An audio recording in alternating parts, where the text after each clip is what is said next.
Okay, well, thank you all for coming. Great turnout, a beautiful day, great program. So we're really looking forward to it. A couple of housekeeping items first. I'm Don Manning. I'm chair of your Neighborhood Watch program. Thank you very much. Housekeeping, please turn off your cell phones. Did everybody get a raffle ticket? If you didn't get a raffle ticket, see Joanne or someone in the back. I think probably everybody got one. That's usually pretty well covered. Please be sure to fill out the attendance sheet at your table. It's very important to us to keep the contact information current because the main feature of the Neighborhood Watch program is communications among our neighbors and about what's going on. So please be sure to fill out that sheet on your table. And also, please be sure to check out the other service committees have tables here, the Community Patrol, Emergency Preparedness Service Group, and Community Service Group have tables there.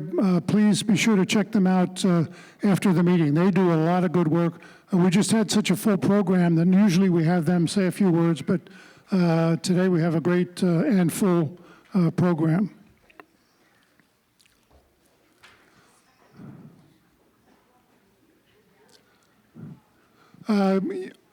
I'm sure all of you remember that our Neighborhood Watch program, Village Meetings, used to, and like 3 or 4 years ago, we had 16 of them. And then we cut it back to 5. And we had a committee this year that looked at it and decided to cut it back to 2 really big shows. So we've got 2. We've got a spring and a fall safety meeting.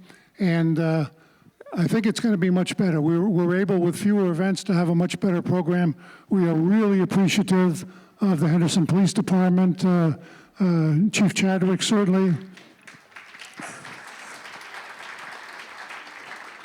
And the folks that we have the SWAT vehicle out front, and we'll have a K9 demonstration in the back after the meeting. So after we adjourn, be sure you check out the other committee tables, take a look at the K9 demonstration, and then take a look at the SWAT vehicle.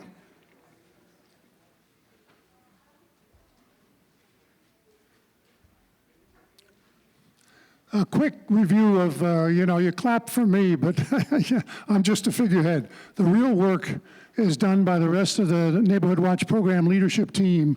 So just about all of them are here if they're not traveling. Leonard is traveling, but the rest of them are here. Kathy O'Connell, Vice Chair. Leonard Grodzinski is doing fantastic work getting our technology upgraded. Randall Conkright keeping track of our money. And then our at-large members, Rhonda Bell, Pam Buck, Donna Faust, Joanne Joyce, and Mike Messenger. And they're all here today, so please express your appreciation to them too.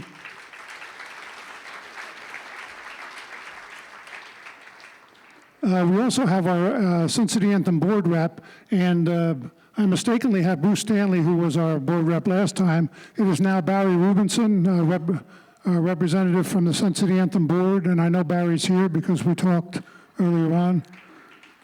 Okay, but thank you, and certainly the program operates with the full support of the Sun City Anthem Board of Directors, and we certainly appreciate that. The program, I'm going to do a brief review of the Sun City Anthem crime year to date, and thankfully it's a really brief program because things have been good. Then we'll hear from Chief Chadwick. We'll have a Q&A available for any questions you might have on the Henderson PD. I know there'll be a speeding question. Keep them to a minimum. Then Danny Cordo should have a really interesting program on situational awareness, just knowing where you are and what dangers may present themselves. Then we'll have a drawing for the door prizes. We have five drawings for $100 each that we certainly encourage you to use for home security devices, but it's up to you how you spend the money. Then we'll adjourn to the North Lawn for the K9 demonstration, and then the SWAT vehicle is available for observation out front. Sun City Anthem's a safe community, and we've been safe in the past. This year, we've had only 2 burglaries, knock on wood. That's down from 10, which was last year was an all-time low, and then it was 24 the 4 years before that. So we're doing something right. Most of it, I'm sure, is the Henderson Police Department and and their efforts. Are working with them, I'm sure, is part of it. But a really big part of it is you folks, neighbors looking out for neighbors. If you see something suspicious, call 311. And Henderson Police Department certainly strongly urges us. If you see something suspicious, call 311. You're not going to interrupt a major response of theirs, but you oftentimes can point out a bad actor in the neighborhood.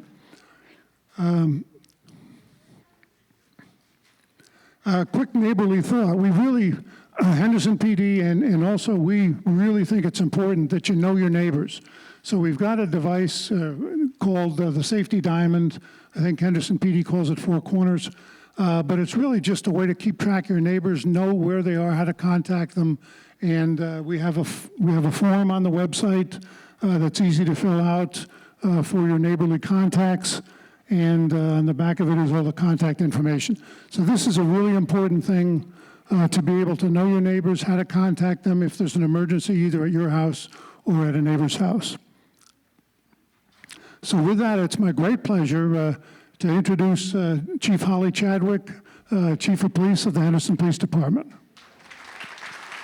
Thank you.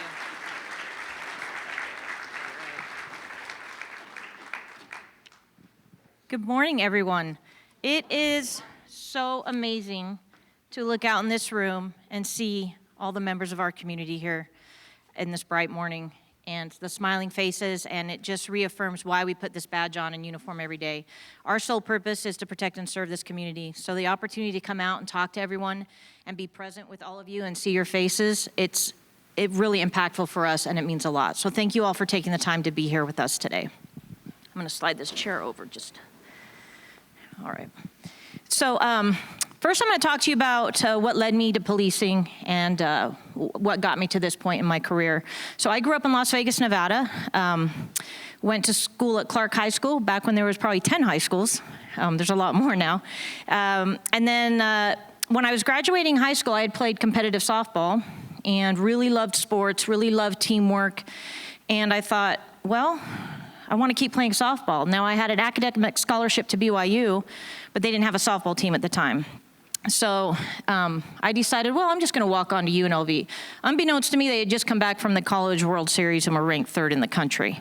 But when you're 18, you pretty much think you can do anything. So I was very fortunate. I walked on that team and earned academic and athletic scholarships throughout my career and was able to get my undergraduate degree during that time. And then at the same time, I caught the eye of a professor who said, hey, I want you to stay and be my grad student. So I was able to go on and get my master's degree. Very, very fortunate.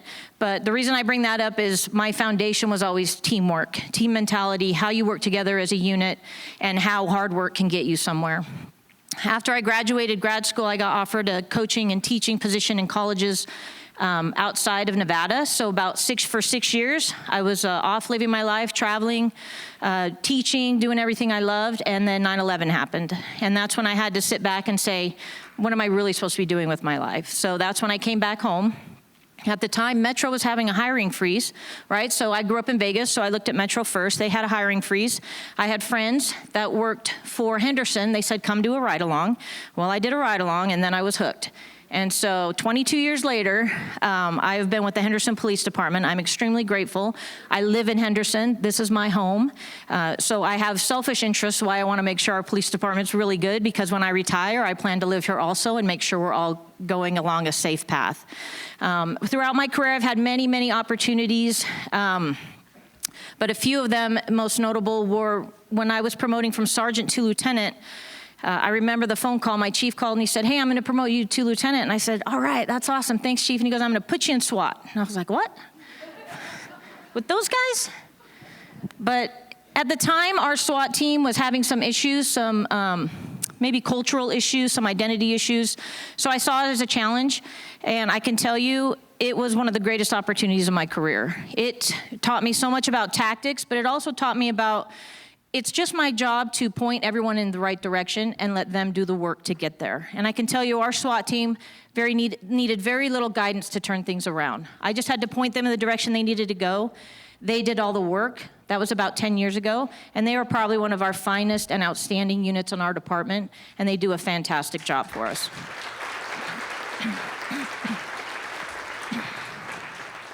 Now, I can tell you during that time, unfortunately, as I was the SWAT commander, we did have the October 1 incident. So again, I won't get into that incident very much, except just to say during that week, so not just the incident, but during that week, because it's all hands on deck for the entire valley.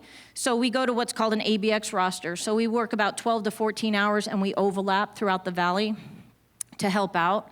And one of the biggest things I noted during that week was just the outpouring of pain but love from our community, which was a lot, but also monitoring the mental and physical well-being of my officers, my dispatchers, my staff. They were struggling in their own right, and the community was struggling. We were all hurting. And so it was really an eye-opener to make sure we're being very cognizant of what's going on, especially in police and law enforcement. You know, the old culture was you don't really talk about stuff, and you kind of hold it in, and you just trudge on. We don't do that anymore. We're very open about the fact if you need to go talk to someone, we want you to talk to someone. We want you to get the help you need, because this is a long career. We do see things and experience things that aren't really normal sometimes, and it's important that we're okay to check in with each other, that we're open, and that we go talk to somebody so that we can be healthy and good employees and officers and professional staff for our community. So I just want you to know that's one of our primary objectives, is making sure the mental and physical well-being of our staff. Yep. So I was with SWAT for about 3 years, got promoted to captain, and things went very quick after that, then deputy chief, and now I'm your chief of police. I just hit a year on May 1st. I'd like to say it felt like it went quick. Some days it didn't. But every day, I tell you, it's a privilege. It is such a privilege to be the chief of police and to represent the community and do the things we're trying to do to keep you all safe, because that is our primary objective. You are a part of our family. You're part of our team. We can't do anything without our community. But the reason we put this uniform on every day really is to protect and serve our community.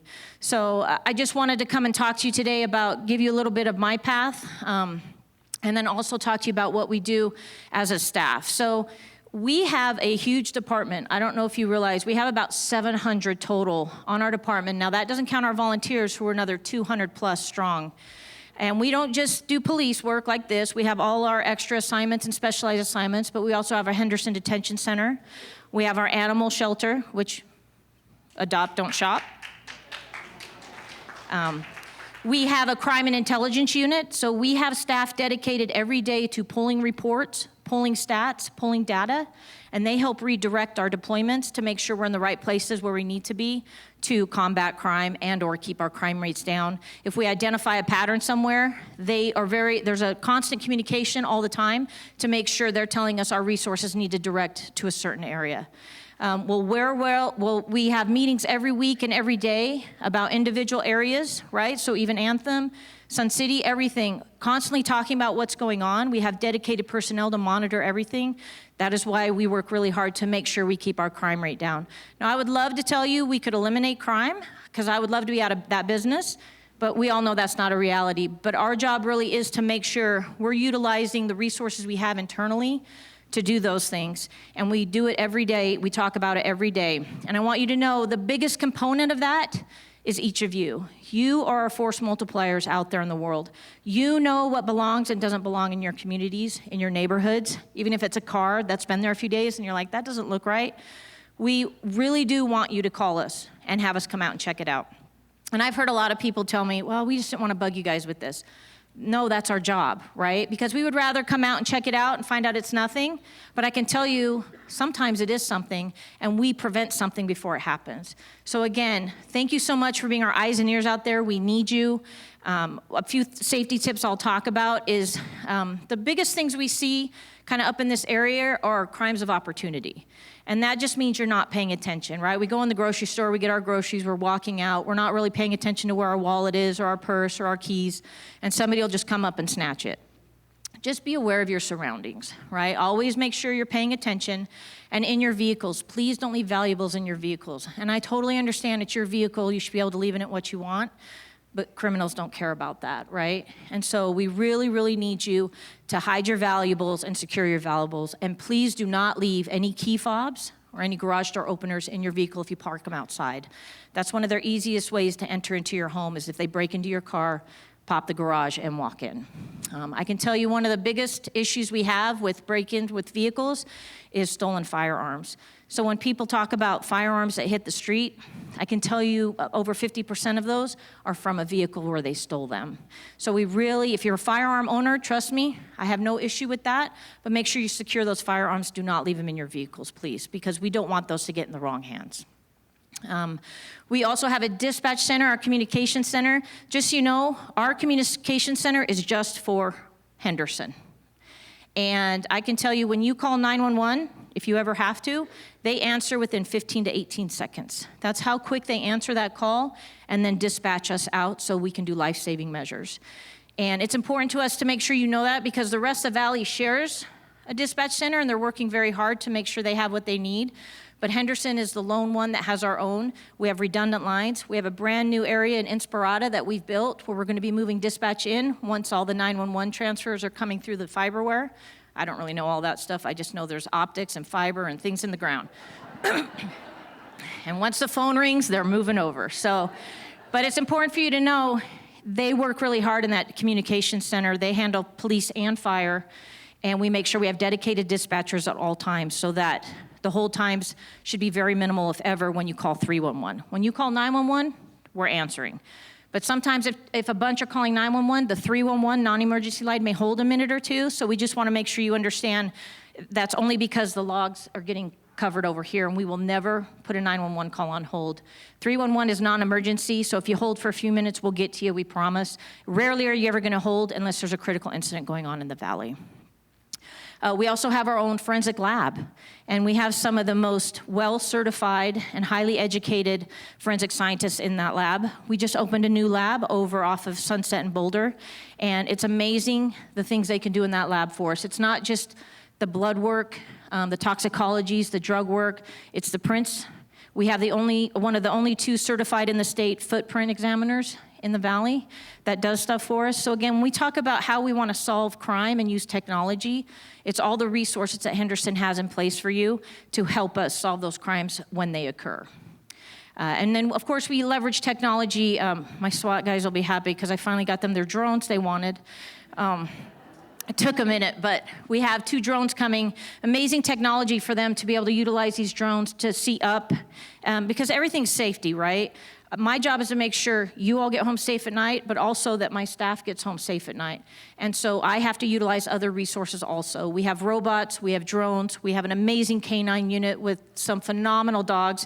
We have in-house training. So all of our dogs are trained in-house by our officers and sergeant who have gone through extensive training to know how to train these dogs. So they're patrol service dogs, and we also have narcotics dogs. Amazing group, and you'll get to see those later on. You can't pet all of them, but they'll walk you through it. I don't even want to pet a few of them, but they're great animals. And just so you know, they know how strict I am about our dogs. I don't question anyone else's tactics or anything, but our dogs are utilized a certain way, but they are officers too to me, and we will not put them in any harm's way where I can't get them home safely at night either.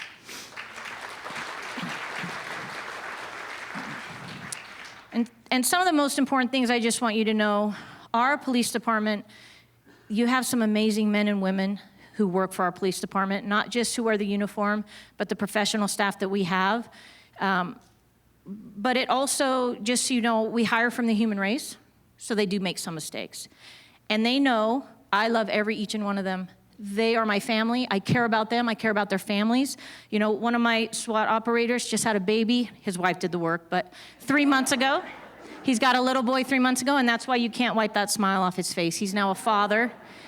But it's important to me to make sure they know how much I care about them as human beings, but they also know at work, if people make mistakes, we will address it. You do not have a police department that ignores things. We are very firm and stern because it is an honor and a privilege to wear this, and not everybody gets to wear this. And we have a high code of conduct that we expect everybody to follow. So it's important that I make sure you understand that, because there are times where the news maybe wants to not quite get the full narrative out there to you. Trust me, you have a police department of outstanding men and women who work extremely hard for you 24/7, hours a day, 7 days a week. We don't take a break. We are always out there for you. I did have one gentleman, oh, thank you, thank them. I did have one gentleman, it was about a month ago, and he said, hey, I never see you guys in Solera. And I said, okay. I go, how's your crime rate? And he goes, we don't have any. And I go, that's why you don't see us. But also keep in mind, you don't see us at night. Now, I worked graveyard when I first started for 3 years. We're in your neighborhoods at night because it's important to us to make sure you can rest your heads peacefully. So no, sometimes if you don't see us, we're still out there everywhere. Some of the items that are going on up here, I do know we have some, I don't know if they're scooters or mini motorbikes, or we have a situation going on with that. Now, I can tell you the way these officers work is you give them a task, they are relentless. So without getting into the details, they did make a few arrests yesterday with some of those juveniles that were doing those things. And through their investigation, they've identified several more. So they are working it nonstop because it is becoming a nuisance and it's becoming unacceptable in this area. So I just want you to know that's something we're paying close attention to. I know we've had, for the most part, everything is doing really well. We do have a little uptick every now and then, but I can tell you my violent crimes are down, and that's important to me. That means nobody is aggressing any human being. Unfortunately, some of my property crimes are up. We're working on that. One of those property crimes we couldn't really fix because it was we had a 100% increase in stolen vehicles, but it was the Kias, right? So it was unfortunate. It was a technical thing that Kia, the manufacturer, had to make or fix, but for a while they couldn't fix it. So if anyone owned a Kia, I don't know if they mailed you the club. I heard from the 1980s they were mailing everyone those clubs. I didn't know those existed, but whoever owns that patent, great job. But that just tells you that sometimes things are out of our control, but we do monitor those things. And I know the Kia stuff has been resolved now, and those vehicles are getting stolen less and less. Catalytic converters, I know we had those issues a few years ago. And then the legislature helped to strengthen some laws on that. And also for all the new vehicles, they're etching your VIN number in those. So again, unfortunately, sometimes criminals get creative and we're behind the 8 ball for just a hot minute, but then we catch back up and figure out how to combat those crimes. But for the most part, this is a wonderful area. I hope you guys know it. But I hope you guys also know, do not ever hesitate to call us.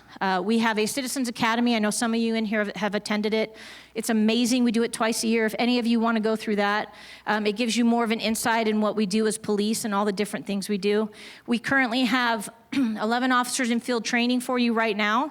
And then we have an academy right now of 26 going through an academy, which is also at our Inspirada station. So we do our own academy for the Henderson Police Department. And to walk you through what it takes to become a police officer, first of all, you have to get through an extensive background, okay? And you have to do a lot of different things, and you have to pass a polygraph. Once you get past your physical test, your interviews, your polygraph, your drug test, your psych test, and then they say, yes, you're ready to be hired, then you start an academy. Well, that's about 6 months, and it is a stress academy, and there's a reason for that. We need to make sure you can feel stress in a static environment because we don't want you to learn that out in the real world. So we do a 6-month stress academy, and we teach them everything they need to know. And then when they graduate, they have another 6 months, about 4 to 6 months, where they do a field training program.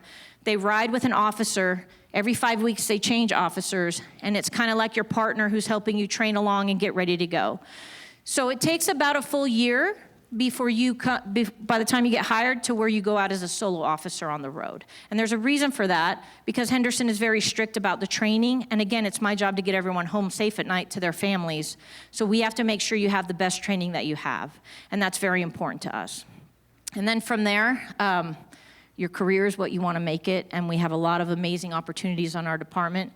And just so you know, we work hand in hand with the rest of the valley. So we have task force that are commingled with all the valley, with North Las Vegas, with Metro, with the feds, DEA, ATF, FBI. So there's all these joint efforts that go on behind the scenes to make sure we're paying attention to everything that's going on in our community. But that just gives you a little insight on how we have to get everyone ready to go to become officers. We are running about 50 vacancies short right now. Now that might sound like a lot, but when you keep in mind the Inspirada station is where those officers are going to be going, and that's only 50% developed out there yet. If you look on the other side of Inspirada, it's still desert. So we're slowly phasing in those bodies as we hire them and building up the manning. But just know it doesn't matter where my officers deploy from. It doesn't matter what station they come out of. they still respond to every call in the valley. That's our job. We have plenty of resources out there. We have minimum thresholds that we never go below for our patrol officers to make sure the valley is covered the way it needs to be. And that's very important to us, because when you pick up that phone and call, we are getting there. And sometimes we're getting there quicker than anyone else. I like to tease fire. We beat them to their scenes, but it's only because they drive much bigger trucks than us, and they got to get out of their recliners and turn the big Game Boys off and all that stuff. I'm just kidding. I love my fire department.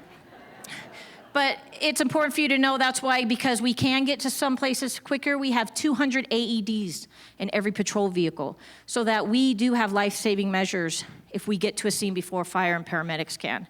We have first aid kits, we have window breakers, we have a lot of different stuff that goes into the medical side also, so that we can help our community members if they need it before the ambulances can get there. And then we can talk a little bit about recruitment and retention. I can tell you it's tough to be a police officer now. When I tested 22 years ago, it was when Henderson had the old convention center, and there was 2,000 of us in that room taking a written test, and they told us they had one spot. Luckily, they had 23, so I got hired, but one spot, 2,000 people in that room. Now, we maybe get 400 or 500 in, which is still a lot, but once you start going through all the testing requirements, and I'll give you an example, about 4 months ago, we had 50 qualified applicants we sent to our polys, only 25 passed the poly. And that's okay, because we want the best of the best, right? Not everyone can wear this uniform or this badge, because there's a lot of stuff that goes with this. And so it just gives you a mindset of, wow, you had 50, only 25 could get past the poly, which means we are getting the best of the best, but we're not gonna take anyone, right? So even if I have vacancies over here, I know how to manage those while making sure I am hiring the cream of the crop for this valley, so that you are all getting what you deserve out there. And just, one special thing about Henderson is all of these officers are trained to do everything. They can pull prints on scenes, they can process scenes, they can handle any type of report you need. We're highly trained. Rarely will we not be able to come out to your house. And I'm not knocking any other agency in the valley. They're very busy. But there's a lot of different agencies where you kind of have to go to the desk and file all the reports. For us, if you call us and say, I need you out here for something, we will respond to your house, because that's the type of customer service and the type of police work that we want to do for our community.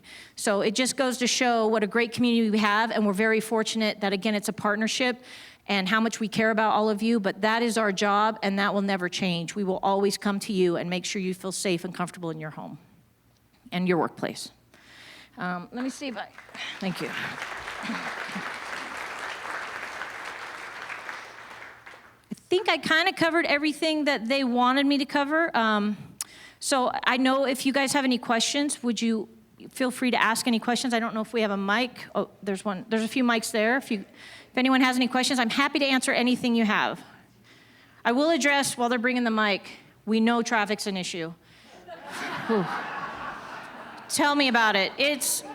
Ever since they brought F1, I feel like everybody thinks they're trying out for F1 on the freeways. It's terrible. Yeah, but I need you to know we work very heavily on traffic.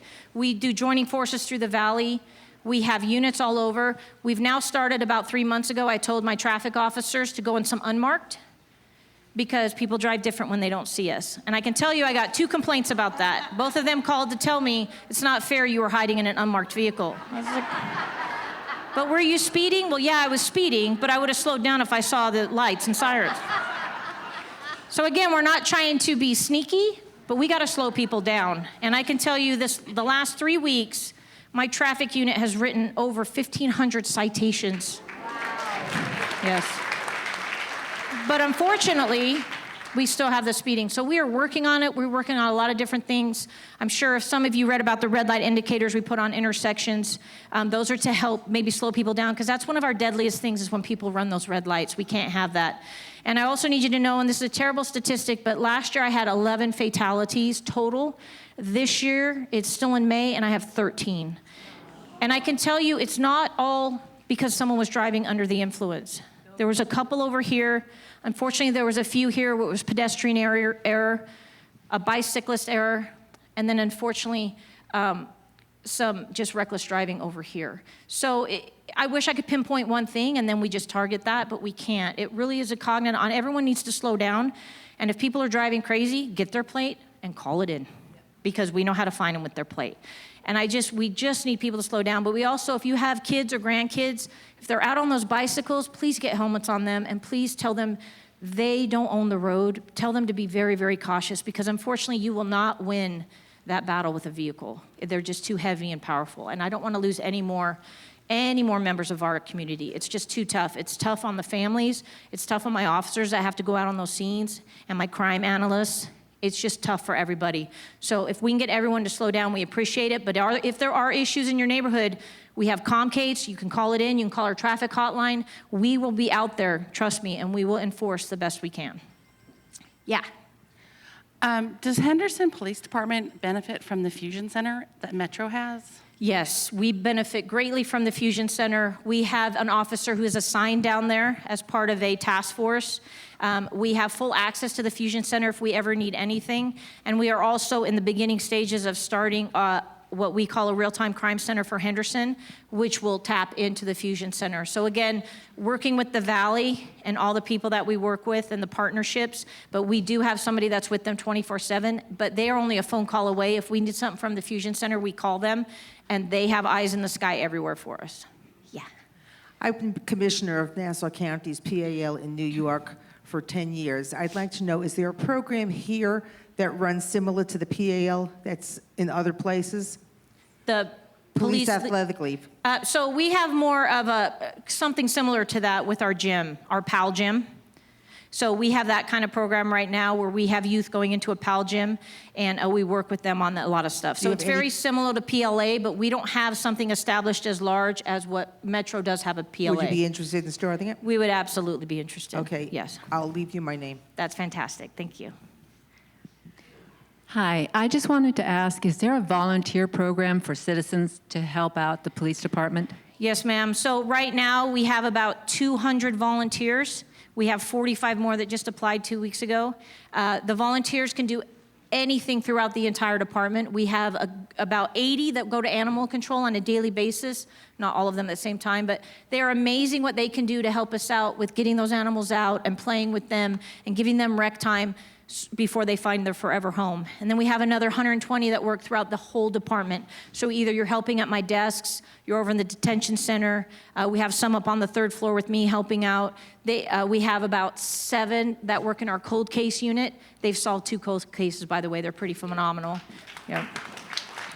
So, and when I talk about force multipliers and it takes a village, it's our volunteers.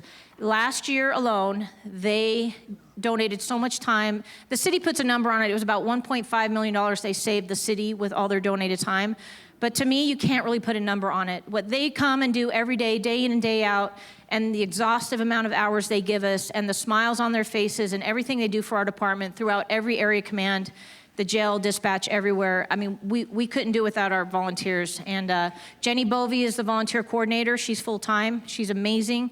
And it's important for you all to know if you want to be part of that, we'll make sure you just look it up online and apply. And you go through a process, though, because, again, we're a police department, and we have FBI and CJIS certifications, so you can't go past certain doors until you pass a background. So, again, very strict with our members that come in there because, again, it's our job to safeguard all of your personal information. Hi. I get a call, I know it is a scam from Microsoft or my credit card or my bank. Yep. I hang up immediately and forget about it. I hang up and call 311. I keep them on the line and call 311 on another device. What do I do? So thank you for bringing that up. There are a lot of scams, unfortunately. And one of the biggest ones I need you to know about, if somebody calls you and says your loved one's in stress and send money, do not do that. Hang up the phone and call your loved one. It's unfortunate, but we have people that prey on the phone now with all these scams. We do have scams where people call and solicit money, sometimes on our behalf. We don't do that. We will never solicit money from you on the phone, ever. So, and then you have people that'll call on all different areas that will throw something out there and get you to wire money, transfer money.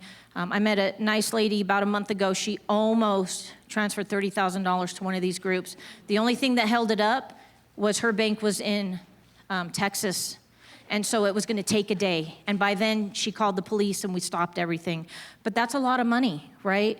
and a lot of money we can't get back for you, because once it's gone, it's hard to pull it back. So always, always report those.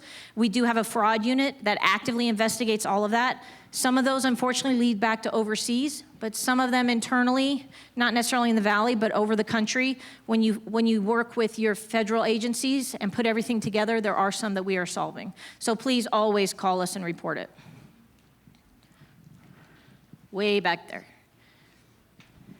Hi. Hi, good morning. I have a quick question. It's about crosswalks. Yep. I've asked our HOA, I've gone to the city, I've gone to Michael Naft, who I know, good guy, but I'm trying to get crosswalks, one right at our entrance here at Hampton as you're coming in, and then Shelbyville and Hampton, you know the area, and then Forest City Drive in Alexandria. Because I don't drive and I'm a walker and I walk every day. And being from Boston out here, I've been here 16 years, but the way people, like you say, people don't identify pedestrians here, maybe in the same way. You know, they just think they're gonna keep going. I've been on hoods of cars out here, literally on hoods, and had to, Yep. say to the person, I'm a person. So I don't know about getting these crosswalks in around here. You know, a lot of older people walking, so. So first of all, you have an amazing Boston accent, I gotta tell you. So crosswalks, just so you guys know, we don't design the streets and we don't get to make those decisions. Because honestly, if it was up to me, I would put speed bumps every mile on every road. I kind of got laughed out of the room on that one, but I was like, I don't know how else to slow people down. But our traffic engineers, what you need to do is do a Comcate and or call traffic engineering. So City of Henderson has a robust website with all the information, but what they will do is they will put some sort of cameras out there or speed devices or monitoring devices which tracks how much volume of traffic is coming through, and then they assess where they need to lay down those crosswalks. And I would tell you the biggest thing is advocate, advocate, advocate for yourself, for your community, and push the issue, because if you want those crosswalks, they need to go in, just like stop signs, and not just crosswalks. You need the crosswalks that now have the blinking lights, so when you push it, we know you're there. I love it all. But unfortunately, police don't get to make those decisions, because trust me, if we design some streets, some of them might be better. I don't know, some of them might not be so good with the stuff we like to do. But unfortunately, traffic engineering designs the streets. They use whatever statistics and knowledge they utilize for that, and we just enforce the law. So when people ask us also about the speed limit signs and why they're different speeds, that isn't us. We don't choose what the speed limit is. If we did, I'd have everyone driving 10 miles an hour, but we would never get anywhere, but we'd all be safe. But that's all traffic engineering, so please advocate for that. You definitely need crosswalks, and we want them everywhere, and we want people to be safe. And Henderson is a place where you're supposed to be outdoors and walk around, but you have to feel safe doing it. Okay, if you have a question, raise your hand, and one of us will come around with a mic. Yep. Oh. Go ahead. First of all, thank you very much for you and your team's service.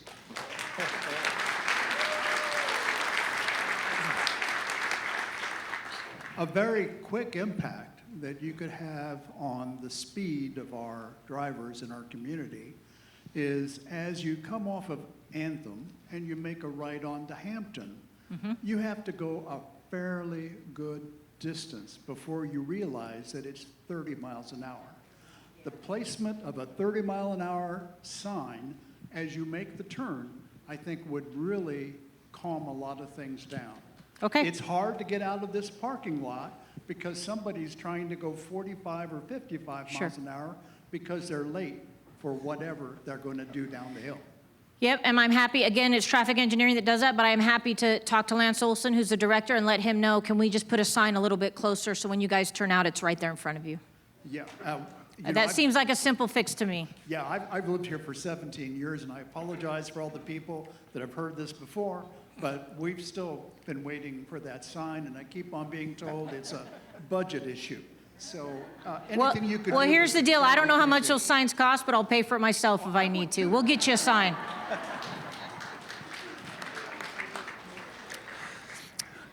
Again, thank you for coming. I'm interested to what extent the department is utilizing AI or artificial intelligence to do one of two things. One, to solve crimes, just feed a lot of information into artificial intelligence and let it generate options. And 2, to predict crime patterns, like certain parts of the Henderson neighborhood are getting victimized by burglaries, and maybe you want to move more people in. And I just am interested in whether that's actually taken hold yet or whether it hasn't really helped you at all.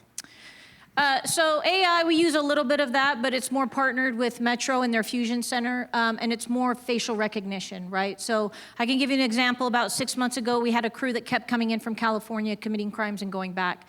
They thought we would never figure out who they are. We figured out who they are within 2 days, and our detectives were on them. Yeah.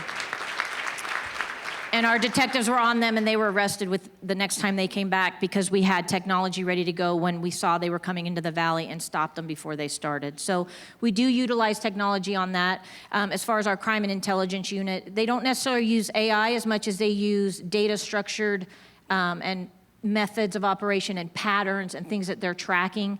And I can tell you, every day they do robust researches. They go through every report that we take and read it. They read all the call logs, and then they pull all the data. They have a bunch of different systems that they utilize so that they can, if they tell us, hey, this is over here in an issue, we're gonna go over and address it. And just so you know, it's not just patrol. When we identify certain issues, about a month ago, we had an unfortunate issue in our Anthem area, and we did not like that. And all I did was make a phone call to my lieutenant and said, hey, I want additional resources out there this weekend. I don't care what it costs. Don't tell my boss that. But I don't care what it costs. Get those bodies out there and get a plan together. Within 2 hours, they had 20 extra additional units that were going to be marked and unmarked, saturating the area. And this is on top of what my detectives were doing to track down those suspects. So when we identify issues, the biggest thing is we need to make sure you know we're there, we're present, and you're safe. And we will utilize that at all costs, and we will make sure that we have the resources out there and deployed where we need them to combat crime. Hi. Hi. Again, thank you for everything you do. For some of us, this word is not familiar. What is a fusion center, and how does it help us? So the Fusion Center is like a real-time crime center. It's a database housed down in Metro. It's very well world-renowned. A lot of people come internationally and throughout the country to go tour this, and we're partners with it. So as you know, everywhere in the valley there's surveillance cameras, right? But sometimes technology doesn't talk to each other. Well, in the Fusion Center, everything farms in. So they have access to every camera externally through the valley. Now, internally, they have access if they need it, right? Because again, people have privacy rights. So if you're inside a casino, the casino owns those surveillance, but if there's something going on in the casino, they immediately reach out to the Fusion Center, give them a certain code. They log in to the cloud database that houses everything, and now they can have real-time live feeds of those cameras coming in, and then that's where you deploy your personnel and make sure that they're going right where you need them to do to combat crime. So the Fusion Center, it's just, I can't even tell you, there's so many TVs, computers, there's a lot of stuff going on in there, but it is amazing technology. I can also tell you they have cameras on top of some of the hotels. One, for example, they can focus all the way out to the Speedway from a hotel that's right near us, all the way out to the Speedway, and you can see people. That's how amazing the technology is, and we all partner together. So that's why it's so important that we have these partnerships through the valley with each other and these agencies, so we all work together. And having that kind of technology, again, helps us. So if we have something going on, they are able to put these cameras. We have a task force officer that works with Metro Air. So now every time you see the helicopter, it's one of our people in there with it, not flying the helicopter. I'm not ready for that yet. But they're flying around with Metro, and they're keeping an eye on everything in Henderson too. So again, it's that partnership and utilizing all the technology we have and the resources we have throughout the valley to keep everyone safe.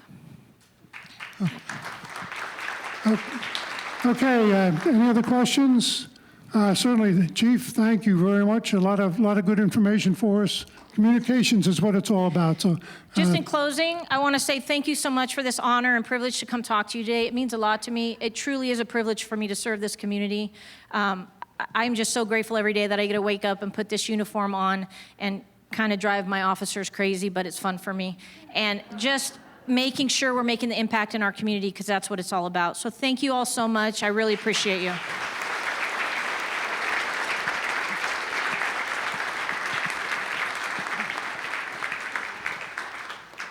Okay, was that? Yeah, okay, thank you again, Chief.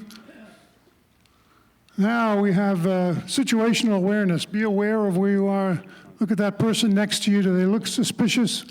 For you to address that, we have an expert in that area, Danny Cordo, retired as a detective sergeant, 35 years with the New York State Park Police in New York City. Currently teaches firearms, active shooters, and self-defense courses in Las Vegas. And he's a frequent lecturer on situational awareness. Some of you may have heard him speak to another club. So with that, give me a minute. I need to get Danny's slides up there, and he can start off while I'm getting his slides up.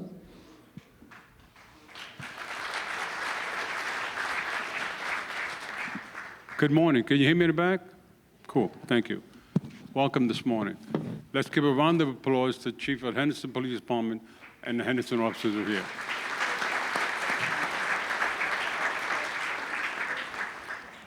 This is. Stop yelling at me. How about that? Okay. Don, we have the presenter? Don? We have the presenter change a slide, or you're changing the slides? You got the slides? Oh, he's ahead of me. This is our neighborhood watch and our spring safety event, and today's date, obviously. So, next slide, please, Don.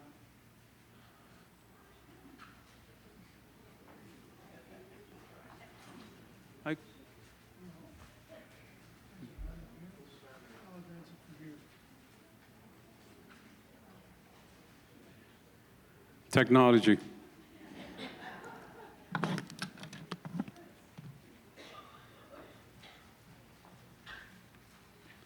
So I hope you enjoyed the presentation. Thank you.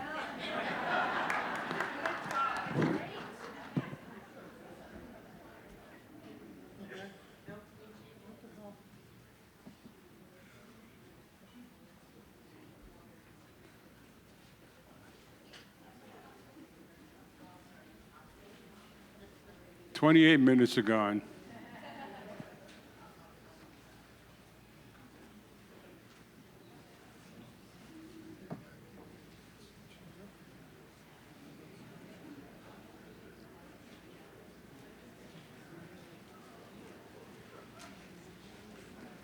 All right, let's all take a break. I'll see you back about 1.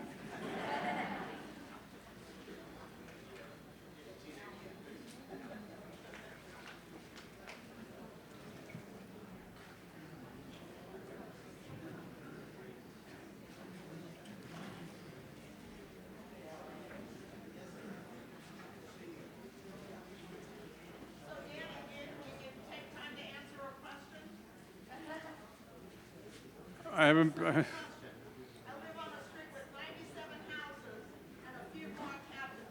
How can we possibly improve communication? Thank you for that question. I have no answers. Well, I'm just going to start without the PowerPoint. My name is Dan Cordo. I'm a retired police officer in New York. I spent 35 years on the job. I have a special guest here today.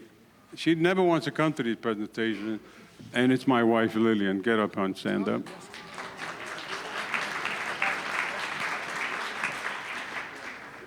She never comes to these things because she says I make fun of her, and it's not true.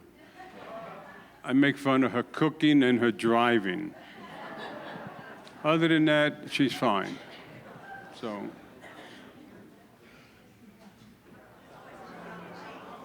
We're almost there.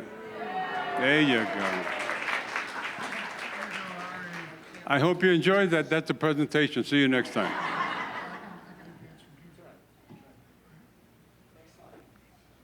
Next one, please. This is my company. When I'm not here, I travel around teaching active shooter, workplace violence, firearms. I do CCW renewals. I teach at some of the hotels. And on Fridays, I work for the Las Vegas Metro Police Department, not as a cop. My cop days are over. I'm an adjunct firearms instructor up there on Friday. So if you have a gun, you want to shoot somebody, let me know. Next, please.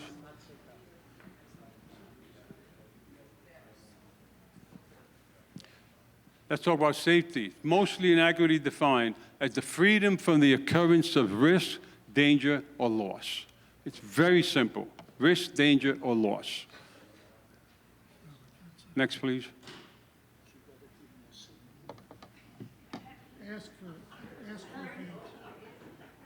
Okay, here we go.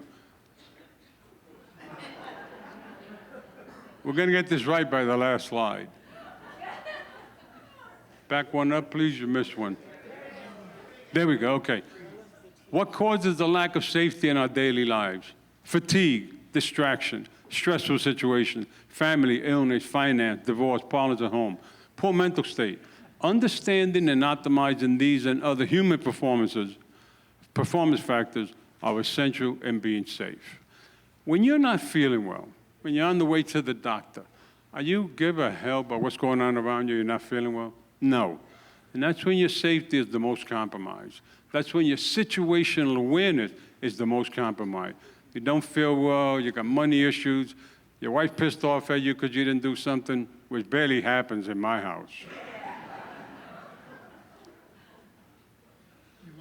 And this is the major problem, folks, okay?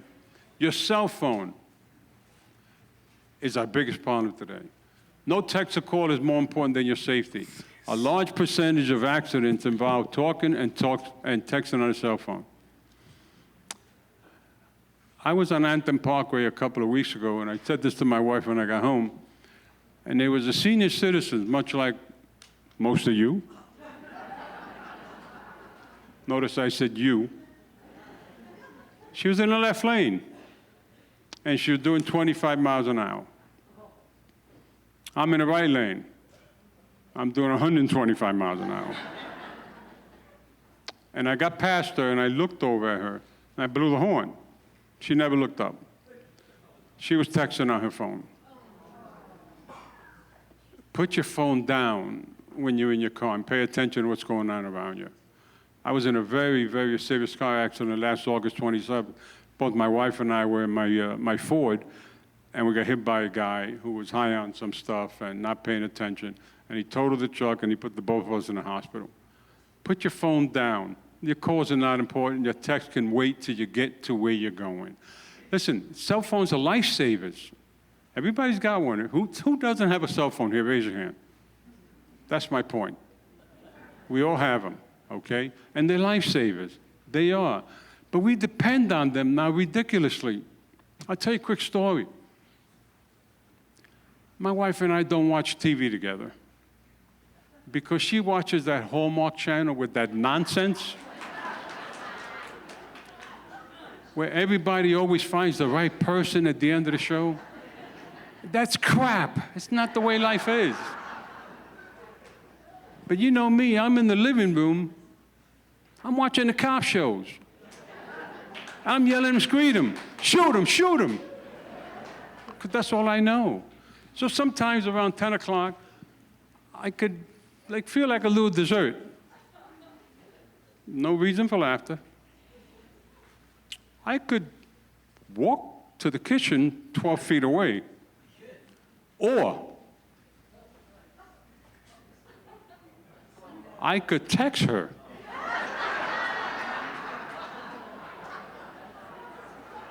And she's right here. Don't cry, I'm sorry, hon. So I text her, and I say, hey, what's for lunch? I mean, what's for dessert? She'll say, cookies. I said, oh, what kind? She'll say, Oreos. I said, I'd like to have a few of those. So she'll walk past me, never looks at me, goes in the kitchen, brings the cookies out with a little bit of milk, and she puts them on my side of the couch, because we have couch sides. I don't want her on my side. She doesn't want me on her side. She brings the cookies out, she puts them there, she goes back to the room. What a better way of getting dessert and snacks at night without having to share a word. Now, she knows she pisses me off anyway because she brings 3 Oreos. Who can eat 3 Oreos? Bring the package, for God's sake. What's wrong with you? And that's what goes on in my house every night. Next slide, please. Let's quickly talk about some of the safety events. New kinds of scams being used against us every single day. There's a new scam out, okay? Phone scam. Back up. Which one do you Back up one. Back up one. There you go. Phone scams, credit card scams, ATM gas pump. Who gets gas at Costco? Everybody. You notice the Costco employees walking around and they're pulling on that little device where you slide your car in? They're trying to make sure that nobody has put a device over that'll steal the information from your credit card. That's why they're there. They're not there to pump gas. They don't pump gas in the state, okay? They're there to make sure nobody's switching those skimmers and they end up stealing your credit card information. Calls about a relative who's been arrested and needs bail money. If somebody called me about a relative, I'd tell them keep them. Because I don't deal with them anyway, okay? Scams, people. They're scams. Calls about a relative who's been in an accident and needs money. Well, under federal law, all hospitals must treat you and stabilize you whether you have money or not. So nobody's calling you from a hospital saying, oh, we need $3,000, Danny's been involved in an accident, and we need to, take care of him. That's not gonna happen. If you get that call, hang up, it's nonsense. It's nonsense, okay? Call about accounts that are overdue. Most companies will send you a notice if your account is overdue. Don't answer phone calls of people that you don't understand and you don't know where the calls are coming from. Calls about your account has been suspended. I got to tell you, everybody's got an Amazon account. Mine gets suspended every day. I would hope it gets suspended every day because my wife, I guess she works for Amazon. I said to her a while back, honey, how come I see the Amazon guy here 3 times a day? And I started thinking, he's a tall, good-looking guy. Is she actually buying Amazon? But no here, no there. Next, please. We're going to get there. There you go. Is everybody familiar with the Say Yes scam? Please, folks, please. If someone calls you and says, can you hear me? Good morning. Don't say yes. Just say, how may I help you? Because when you say yes, they're recording your voice. And then a week or 2 later, you get all kind of stuff you never ordered in the mail. Then when you call them, make a complaint, and you say, I didn't order this. Why are you sending me this? They said you ordered it. We have your recording when you accept it. They play the recording back, and it's your voice saying, yes. What you said was, yes, I can hear you. But they sort of cut the I can hear you out, and then they keep sending you magazines, and it's a hassle to get them to stop, and they want to charge your credit cards, okay? So when you get a call from a number you don't recognize, and someone says to you, can you hear me? Your response should be, how can I help you? Okay? Not yes. Has anybody been scammed here by the yes? You just don't want to raise your hand. You know you did.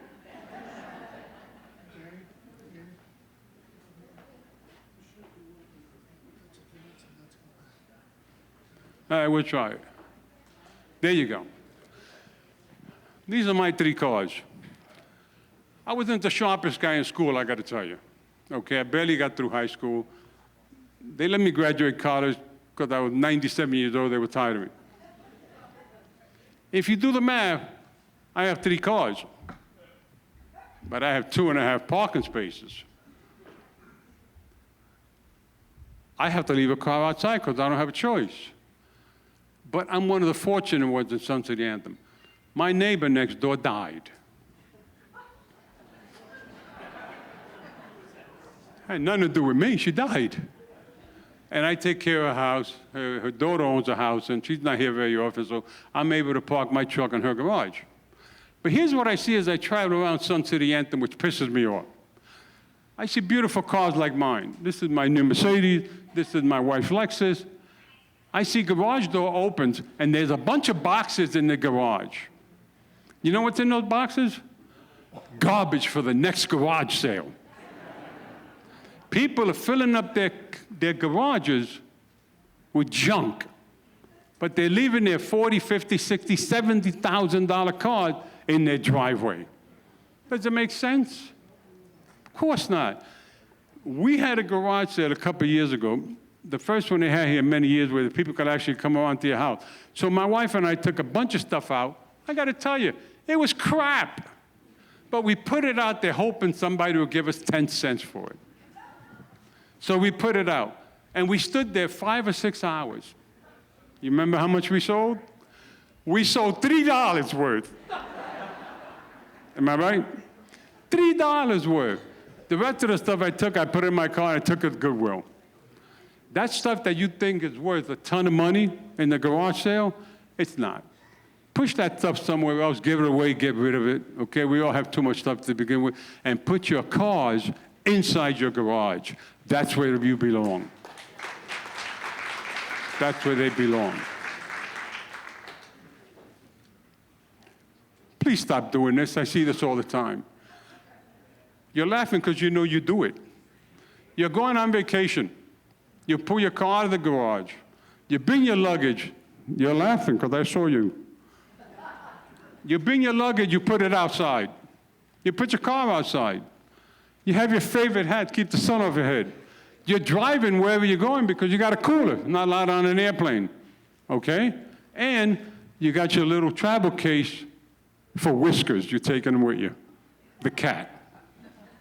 Every bad guy knows by driving around, you're not gonna be home, right? There's your car, there's your luggage, and whiskers is going in his case. Don't do this, folks. Load your car inside your home before you open the garage door. Load everything in, you're ready to go, all right? Then back out, close the garage door, and leave. And remember, whenever you leave your house for more than one night, learn how to turn your water off. As you know, all our homes here in Sun City Anthem were built with something called Ki-Tech plumbing. In case you don't know what that is, it's like a straw, okay? It's not metal, it's not copper, it's some kind of plastic, and we've had all kind of problems. So learn how to shut the water off when you leave your home, all right? But please stop doing this. Load your car with your luggage inside your car before you leave. This is important, folks. If you're at Albertson, Vaughn, Smith, and you're shopping and you go out to your car, and as you approach your car, somebody left you a $100 bill. That's pretty exciting, right? $100. You got to be thinking, oh, I hope they left their phone number. It's a secret admirer. Is it? Or is this $100 bill potentially laced with something that can hurt you or kill you? Are you familiar with fentanyl? This has happened in California now a number of times where they lace a bill with fentanyl, they put it on the windshield of someone's car, you go out to your car, you grab it, this feels funny, and then you faint. It's potentially fatal depending on the amount of fentanyl that's in that bill. So if you approach your car and you see this $100 bill, what should you do? You see those guys in blue over there? Get on the phone with 911, let them know there's a strange dollar bill on my windshield and I don't want to approach it. They'll send somebody out to check it. Am I right, Chief? They'll send somebody out to check it, okay? Don't touch it. It's happened in California a number of times. We're not that far from California, so it's coming here, okay? That's just the way we are. Don't touch this. It's potentially dangerous. Now, if the cops come and check it out and say, listen, there's nothing wrong. The bill is fine. Say, doesn't give me 5 20s.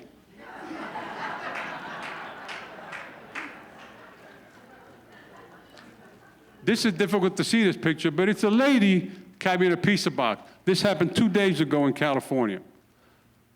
When we see ladies at our front door, it sort of lowers the threat level, okay? This lady was involved with a robbery. They knock on your door, she's holding a pizza. You're gonna say, I'm sorry, I didn't order pizza. And she said, oh, it must be a gift from someone. They sent you a pizza. You say, okay, oh my God, you open the door. What you don't see in this picture is there's somebody hiding behind the house, and when you open the door to take your pizza, they run in behind the lady, and you're the victim of a home invasion, okay? If you didn't order pizza, say, okay, thank you, leave it on the floor. I'll grab it later, okay? Don't open your door to people you're not expecting. We routinely invite our people to our home, through Uber, through ordering food, through DoorDash, okay? It's all a problem in today's day. The bad guys are doing homework every single day to try to rob us. That's why we have these trainings to try to stay a step ahead of them. Make sense? It does. If in the middle of the night you're sleeping and you hear a baby crying and you get up, you say, oh my God, what's that? Sounds like a baby. You start walking around the house and you hear it's the front door. And you go to the front door and you look out the front door to your peephole and you see this little baby. What do? How many people are going to open the door and take care of this kid? We're all grandparents, we're all parents. Raise your hand. What a bunch of liars. You know, each and every one of you are going to open the door and take care of this kid. It's a baby, for God's sakes.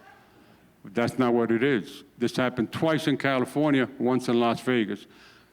This is a recording inside here of a baby crying.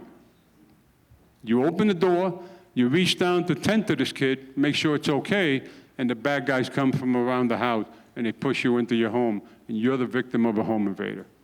If you see this in the middle of the night, call 911, have the police come over. Henderson guys will respond. They're a good group of officers. They're not like the Las Vegas guy where my son works. Oh, forget that. These guys will show up, let them come over. If it's a kid, they'll tend to it. If it's not a kid, be glad you're not the victim of a robbery. Okay? Very, very important. This happens all the time. Running water. Every house built after 2000 has a spigot in the front. Okay? You have a spigot in the front. If you notice the hose is disconnected here, then they turn the water on. In the middle of the night, you're sleeping, all of a sudden you hear water running through your pipes because of those plastic pipes. And you get up, and you say, hon, wake up, we got a leak. And you trace it to the front of the house. If you saw this, in law enforcement, we call it a clue. That hose didn't disconnect itself. Okay? Someone disconnected that hose and then turned the water on in hopes that you would hear it, open your front door, and go turn the hose off. And if that happened, they got you. You're going to be the victim of an invasion. Okay? Going to be a victim of a home invasion. What I would do is, I'd go in my garage, shut the water off, not go outside, and have the police respond and let them check the area and see what's going on. This hose is not going to unscrew itself from the spigot. Make sense, this stuff? This has happened often. It's one way to get you out of your house. How many of you get these every day? Your Amazon account is on hold, it's suspended. It's all nonsense, people, okay? Don't click on these things, just delete them. Just delete them. It's nonsense. I know my Amazon account ain't suspended.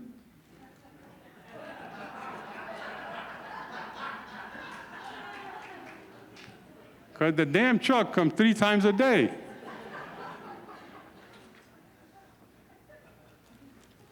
This I saw yesterday, and I put it in here last night. This is the lady that lives in our community.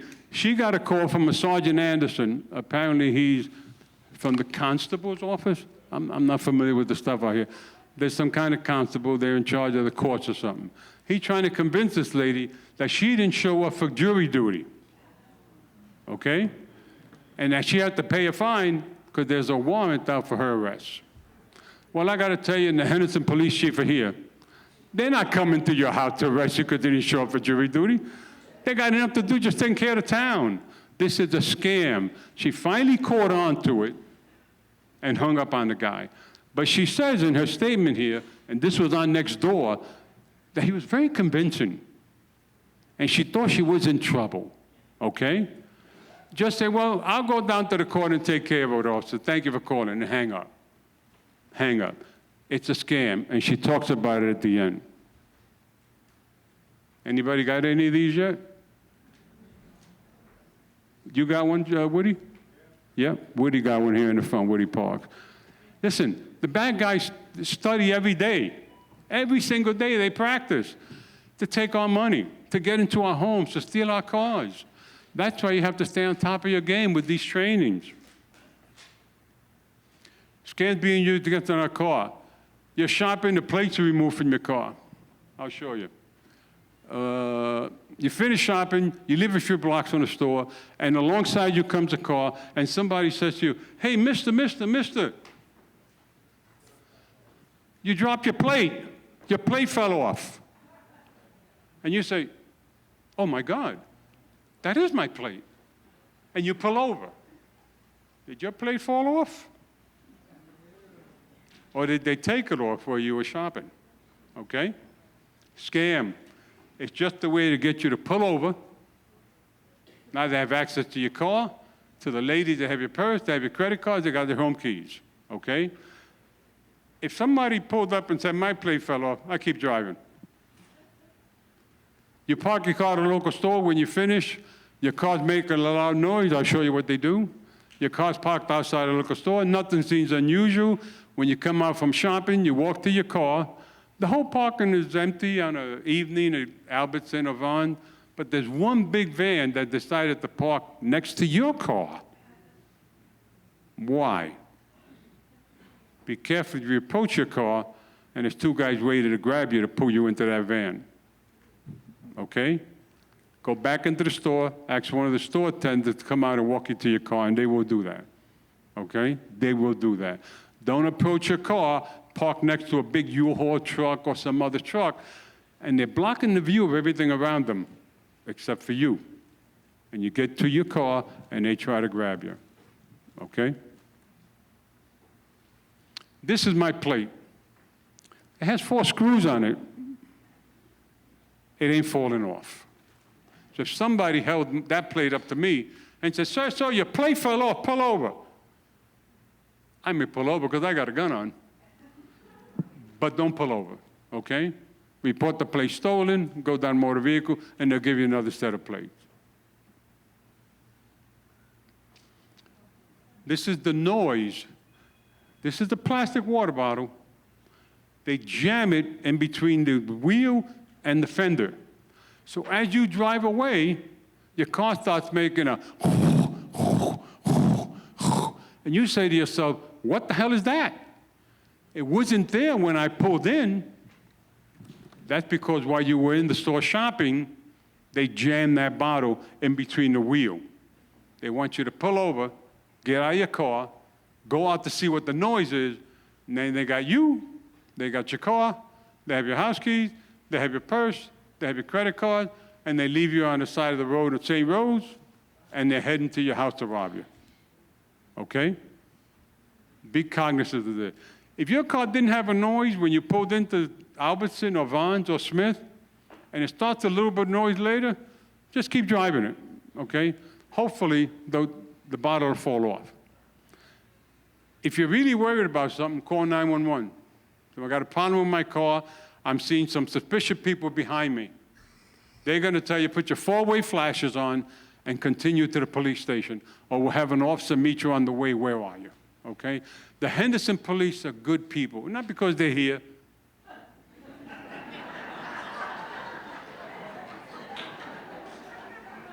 They were here.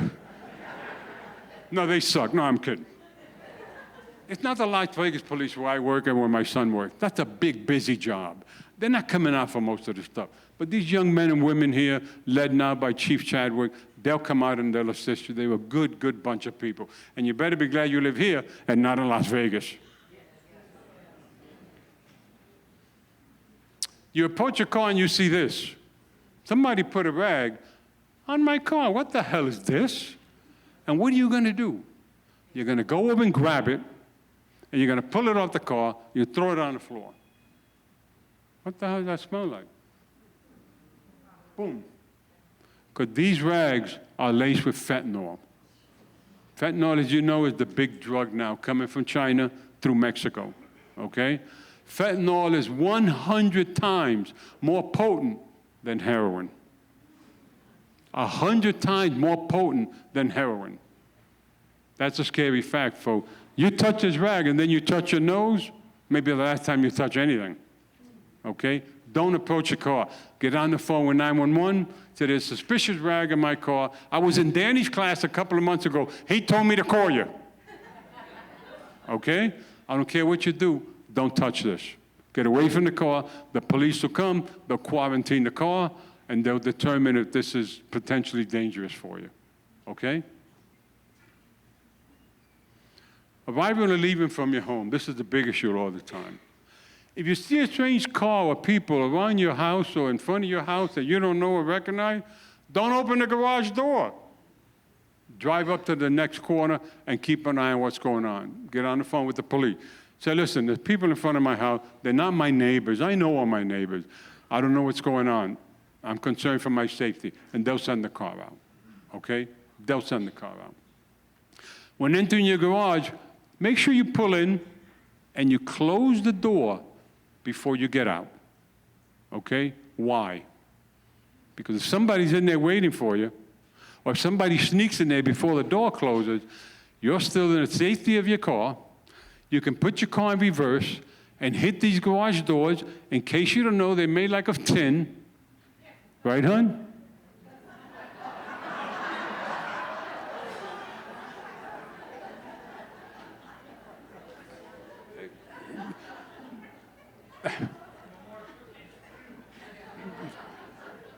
These doors are made of tin, and if your car just taps them, it'll yank them off the track, get out onto the street, and go to safety, okay?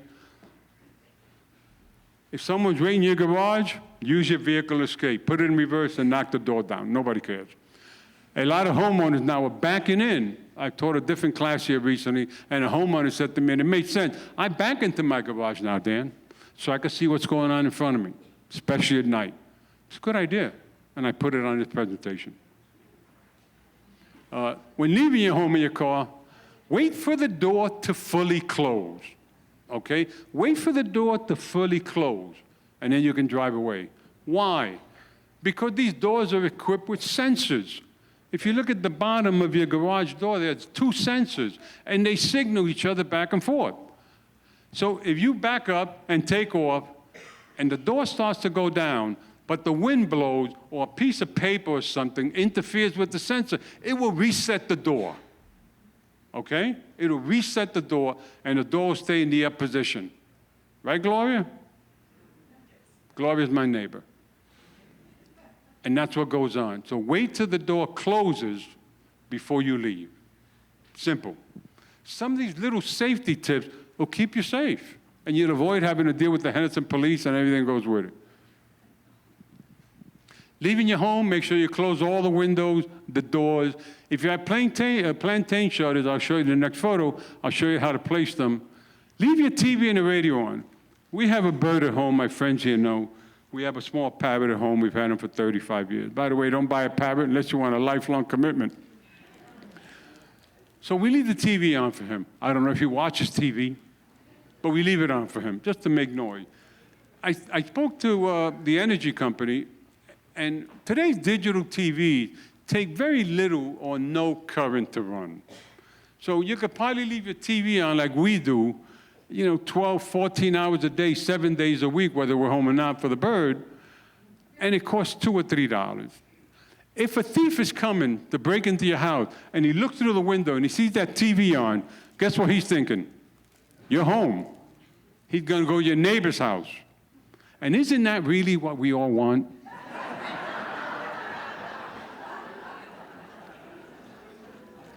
Isn't it really what we want? You want to come home and they broke into so-and-so. So, oh my God, that's terrible. Oh, I hope everything's okay. Boy, I'm glad it's not my house. It's just self-preservation.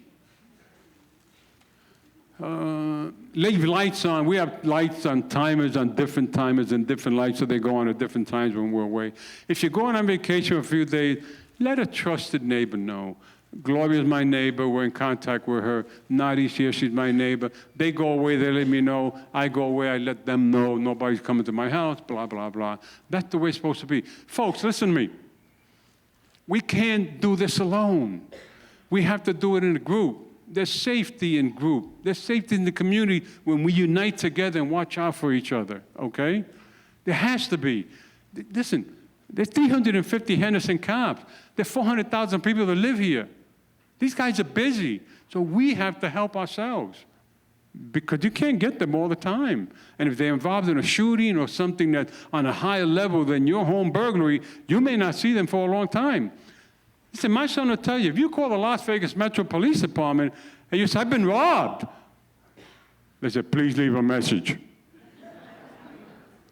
And then a day or two later, someone will call you and they'll send out somebody to take a report. But they'll send out somebody who's not a cop. They have report takers because the cops are busy.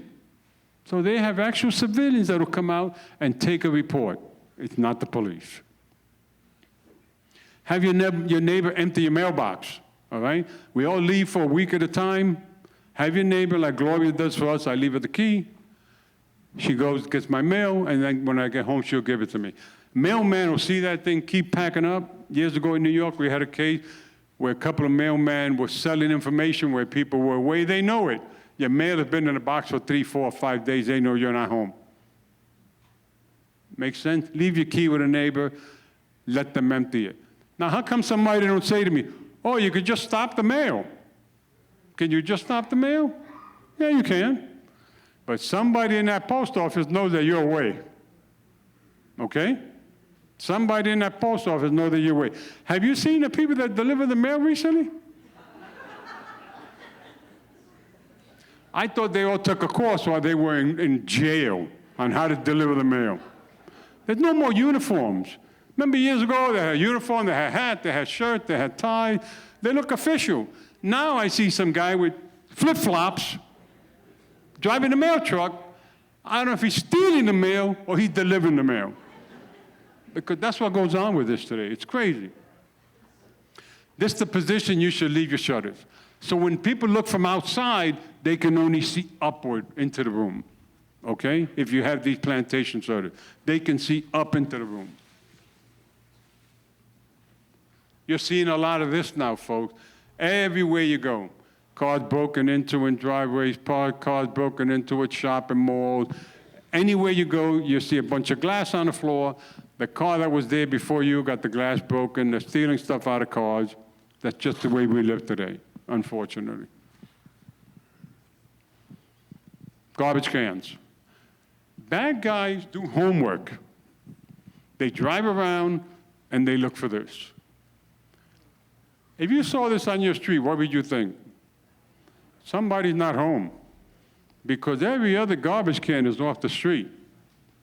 Somebody's not home. So if you're not going to be home, this is my neighbor Nadi's garbage can. If you're not going to be home, and she's not on Tuesday morning, when I put my cans away, I walk across the street and put her cans away. Okay? We're in this together, folks. Help each other out. We have to work united in order to stay safe. The Henderson police can't do it. It's your responsibility to keep yourself safe. It's not theirs. It's not theirs. So if you know your neighbor's away and that can's been emptied, just grab it and put it up in front of the house or on the side of the house. Okay? It takes 10 seconds. Now, if you don't like your neighbor, sucks to be them, right?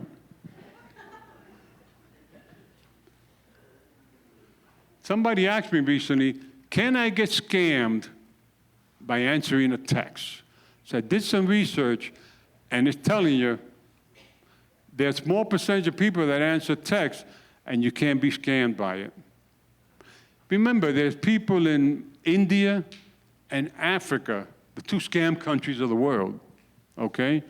And they send out millions and millions of texts and millions of fake phone calls and scam phone calls. And if 2 or 3 people answer a day and they make a few $1,000s from those people, a few $1,000s in Africa, you're a millionaire, okay? And that's what they do. They send out all this bulk information, hoping that a few people will respond and they get a day's pay from you, because they will scam you. And a friend of mine recently was scammed of some money. She answered an email, she called a phone number, and they convinced her that they were from some official organization, and they ended up taking a bunch of money from her checking account. They have to go back now, change the checking account numbers, change your credit card numbers, and everything that goes with that, okay? Stop answering these emails. Just delete them. If you have a concern about your account, go to the bank, or call the bank from a number that you already had, not from a phone number that's indicated in these scam emails, okay? Not from a number that's indicated in these scam emails. Here's from my brother. I get this all the time, and it says, from my brother Louis, and he said, wanted to share that with you. My brother don't share nothing with me, okay? This is a scam. You click on here, and there's different software that they put into your computer without your knowledge. Now they want to get your credit card numbers, your bank account numbers, and personal information, okay? If my brother want to share something with me, he'll call me. How many people have this app on their phone? Temu and TikTok. Stop lying, raise your hand. Yeah. Both of these companies are Chinese-based. I have nothing against the Chinese. Both of these companies are Chinese-based. If you go to Home Depot and you buy something that costs $99, but you go on the Temu Act on their app, and they have the same item for 29 cents. You'll go back to the Home Depot and return it. And then you click on this app, and they'll sell you the same thing for 29 cents. The problem is, when you log in and you open an account with them, they have software that gets into your system, into your IP address on your phone and into your IP address on your computer. Now they have your account numbers, and they have everything to do with you, okay? How many people have GPS in their new cars? Raise your hand. That's pretty cool, ain't it? No, it's not. We got places before there was GPS without a problem. Now the government knows where you are. They know where you've been, and they know where you're going because you put the information in there before you leave to wherever you're heading, okay? The government's watching.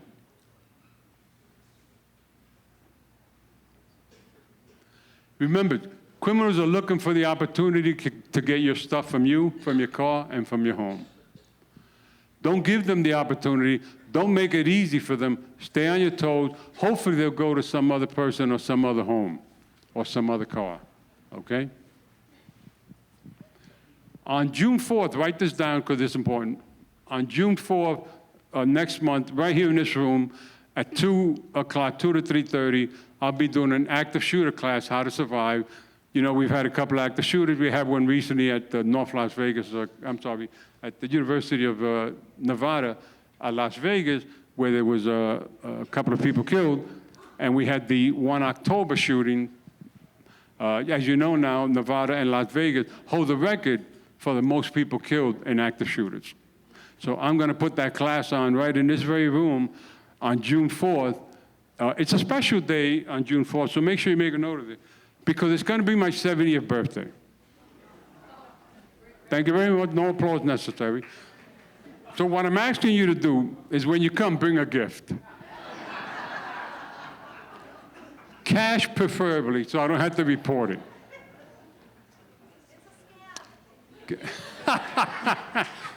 You see, she's already learned. She called me a scammer. Get ready, be prepared, stay alive, and stay safe. My name is Dan Cordo. I'm retired sergeant from New York for 35 years. I work for Las Vegas Metro as a firearms instructor. I'm an active shooter and firearms instructor. If there's any questions, I'll take them quickly because we're out of time. Anybody? Thank you for coming. Stay safe. God bless. I think so, yeah. I'll leave it up to you. If you want to kind of check with the room, if they'd rather us just do something small on the stage, we'll do that. Otherwise, we're set. We're ready to go all fast. Okay, well, we should be going out. Okay, thank you very much, Danny. Okay, I just got the K9 unit is ready to go out there. The SWAT unit is available out front. Is there anything we forgot about? The drawing.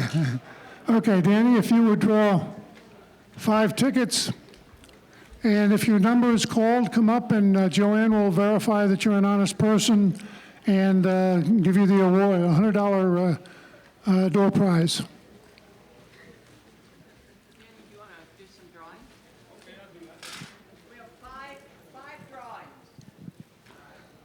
Okay, and as I mentioned, the K9 unit is out back, and the SWAT unit's out front. The K9 unit should be fun.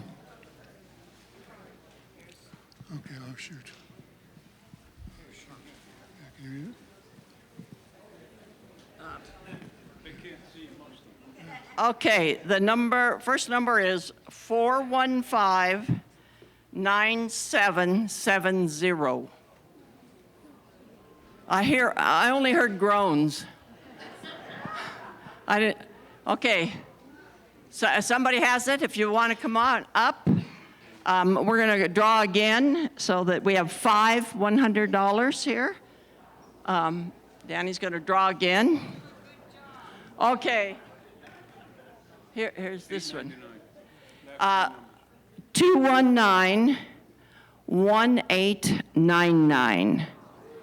899, Okay. Let me, We have it here. right here. 899, the last three numbers. 899. Did you get that? Does anybody get it? We have it. Oh, we have it? Okay. And the next number, See if I can pick my own. yeah. Yeah, remember your neighbor. We'll split it. Okay, this number is 415-9797.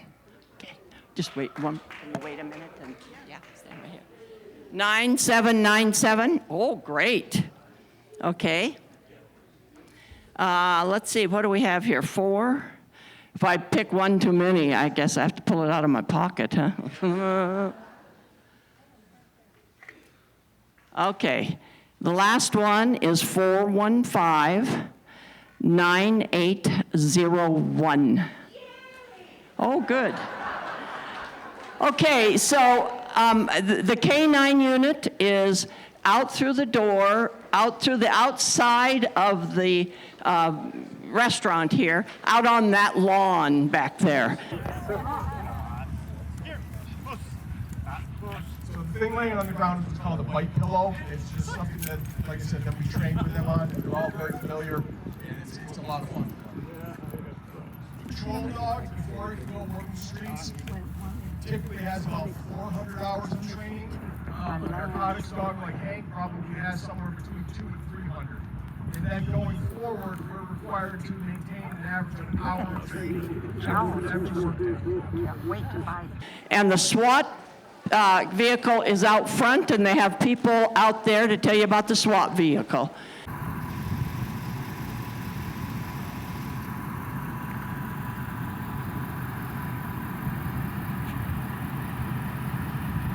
Happening where a crime has just occurred. The criteria for us to actually come out is, we don't listen to the radio. Thanks everybody for coming. We really appreciate it. Great presentation. Yeah.